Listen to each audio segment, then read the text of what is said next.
শুধুমাত্র এই দোয়াটি একবার পড়েন, আল্লাহ তাআলা আপনার 90 বছরের গুনাহ মাফ করে দেবেন ইনশাআল্লাহ। আপনার 90 বছরের গুনাহ মাফ হয়ে যাবে শুধুমাত্র এই দোয়াটি যদি একবার পড়তে পারেন। আপনার ভাগ্য খুলে যাবে, রিজিকে বরকত আসবে, মনের ন্যাক আশা পূরণ হবে, আল্লাহ আপনার সব দোয়া কবুল করে দিবেন। সুবহানাল্লাহি ওয়া বিহামদি।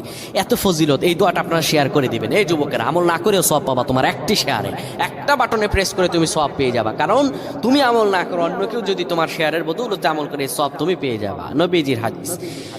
আমার ভাইয়েরা, আল্লাহর কাছে দোয়া করা, আল্লাহর কাছে দোয়া চাওয়া, এটি হলো মুমিনদের কাজ। আমার আল্লাহ বান্দাকে বলেন, বান্দারে উদউনি আস্তাজিব লাকুম, আমার কাছে চাও, আমার কাছে চাইলে আমি আল্লাহ তোমাকে দিয়ে দিব।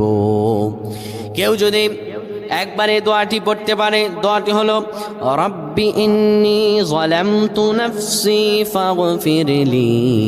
কেউ যদি এই দোয়াটা একবার পড়তে পারে, আমার আল্লাহ তাআলা তার 90